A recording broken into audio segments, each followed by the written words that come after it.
What's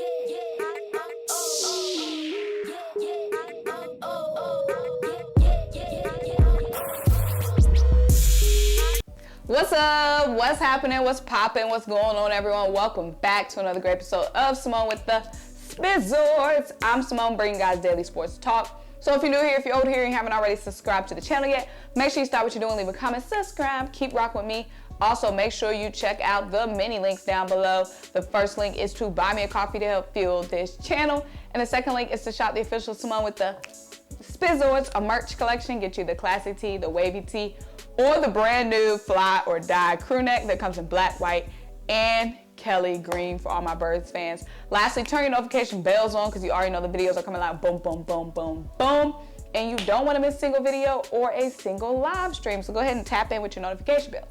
So guys, today let's get into this topic. So today we're going to be talking about the Eastern Conference standings and the Eastern Conference power rankings, because the Eastern Conference, y'all, I definitely think it's going to be a tight race when it comes to the playoff time, because there's so many tough teams and so many great matchups in the Eastern Conference. And really in the top six or seven, it's still a very tight race. So I really want to know, especially after the deadline and especially with the All-Star week coming up. We know after the All-Star week, the stuff really starts to heat up. These teams really and these players really start to heat and turn up. So I want to know, what are your Eastern Conference power rankings? So not the standings, but where do you believe each team stands power ranking wise? So let me know that down below. Also, let me know who you think the top 3 seeds would be. So let's get into where the standings are right now. The biggest thing right now, obviously, is the Sixers and James Harden, because the Sixers are one of the only really teams, besides probably the Nets, I believe the Sixers and the Nets are the only teams that we haven't seen them post-trade deadline what they look like, because James Harden hasn't played yet for the Sixers, so that's a big, huge wild card how the Sixers will be with James Harden. And then, of course, with the Nets, Ben Simmons hasn't played and Kevin Durant isn't back healthy, so they're still very much, we haven't seen what a Ben Simmons Nets look like. We haven't seen what a James Harden Sixers look like. Like all these other teams, we already know what they look like fully healthy, but we haven't seen those 2 additions on those teams. But let's get into where the standings are right now. So right now, the Miami Heat are number 1 at 37-21. They're 6-4 in their last 10 games. So the Heat are number 1 and the Bulls are number 2, but both of those teams have the same record. Now the Miami Heat, they're playing some very ferocious, turned up basketball right now. Right now, Bam Adebayo, in over a 6-game span in February, he was averaging 23.2 points per game and 10.8 rebounds. And like I said, that was over a 6-game span in February, averaging 23.2 points and 10.8 rebounds. You just can't make that Heat up. The Heat have definitely been hitting their stride and definitely rolling right now. I'm not sure when it comes like playoff time, how the Heat would match up with a team like, of course, the Sixers, because we have Joel Embiid, and that's just a big, they don't have anybody that matches up well with Joel Embiid or is going to cancel Joel Embiid out offensively. So I don't know playoff-wise if they would have that kind of size to match up with a Joel Embiid or a Giannis, whatever. So, but the Miami Heat, like I said, they're balling right now. Number 2, the Chicago Bulls. Now, the Chicago Bulls are 37-21, like I said, but the Bulls have not been fully healthy for a minute now. They're supposed to get Lonzo, Caruso, and Patrick Williams back in March. So those guys have been out for a minute, and they still have been winning. So the Bulls, once they get fully healthy, that's kind of really scary, because like I said, they're 7-3 in their last 10 games, and they haven't even been fully healthy. So the Bulls, again, are a very strong team. It's going to be a very big threat for teams in the East. And that's why these playoffs, y'all, are going to be so intense, because it's so many freaking teams.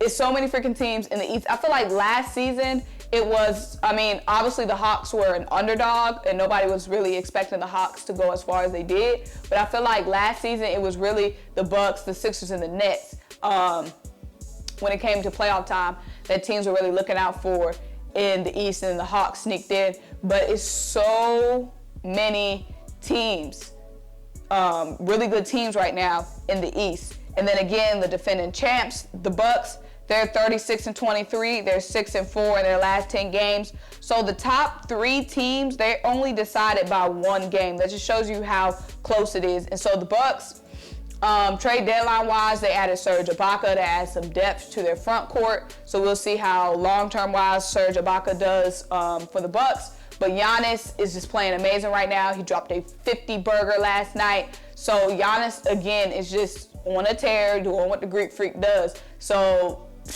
the Bucks, again, going to be a real threat and real scary. My thing about the Bucks, their role players are, they have, okay, their main piece, obviously Giannis, but the talent around Giannis and Holiday and Chris Middleton, they're elite level role players. That's what makes the Bucks so dangerous to me, in my opinion, fully healthy. Not only do you have Giannis, but you also have Chris Middleton and Drew Holiday as your second and third best players. 2 guys that could easily be the best player on some of these sucky teams, and those are your second and third best players. So the Bucks they're definitely a team that's going to continue to be dangerous.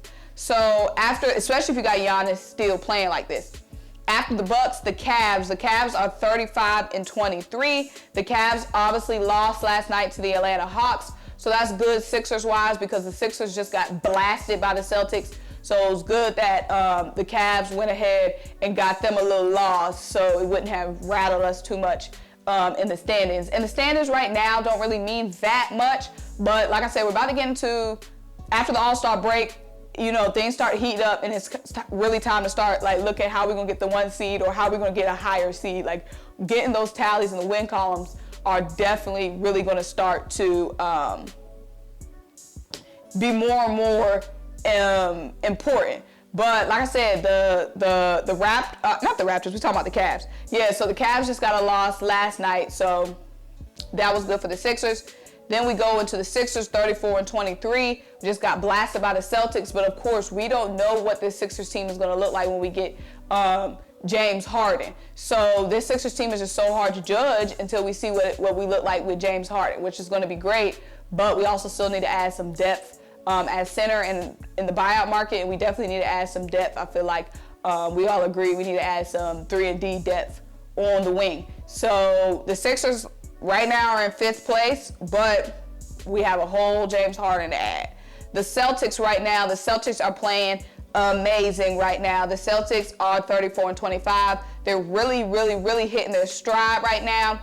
The Celtics are 9-1 in their last 10 games. 9-1 in their last 10 games. So they added Derek White and Daniel Theis at the trade deadline. Derek White has already came in and made an impact for them. For the Celtics, Jaylen Brown is playing amazing right now. Jason Tatum is playing amazing right now. The Celtics are a team we know they have the talent, but it doesn't always click, but they're clicking right now. So next after them, we have the Raptors. Now the Raptors are a really sneaky good team.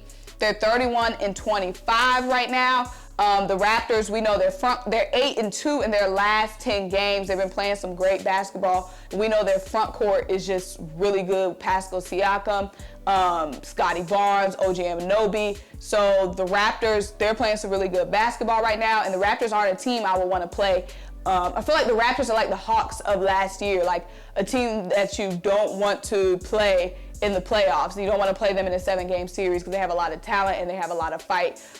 So that's not a team I would want to match up with in the playoffs. And then we have the Brooklyn Nets at 8 at 30-27. They're 7 games behind first place. So even though they're in 8th place, the Nets are only 7 games behind first place. That just shows you how close it is right now in the standings when it comes to the Eastern Conference. So the Nets are 1-9 in their last 10 games. They were on a 10-game losing streak, and then once they added Seth and Drummond, those guys started balling out. We know James Harden wasn't trying to play for the Nets, so he wasn't really giving it his all when he was there. But the Nets, as we know, Kevin Durant is supposed to be coming back within a couple of weeks. I'm not sure what the exact timeline is, but at the end of February or the beginning of March, Kevin Durant is supposed to be back. He's going to obviously be able to rest up without the team having to play during the All-Star week. So that's going to benefit them injury-wise because Kevin Durant is healing and the team is not playing, so they're not losing. But Ben Simmons is definitely going to add great facilitation and great defense to that team. So it's just going to be a big question mark to see how the Nets team, when they will get healthy and Kevin Durant wise, and when Ben Simmons is going to start playing for them, because they say he has to ramp up, but I don't know how long. But y'all, like I'm saying, this Eastern Conference fight is very much entertaining and very much a close race. So let me know your power rankings. Those were the standings, but let me know who you believe are the top 5 teams right now in the East. Let me know who you think is going to get the #1 seed. It's going to be extremely tough to get the #1 seed because so many great teams. Make sure you like this video, leave a comment, subscribe, keep rocking with me. Check out my links down below. Turn your notification bells on, and until I talk to you guys next time, bye!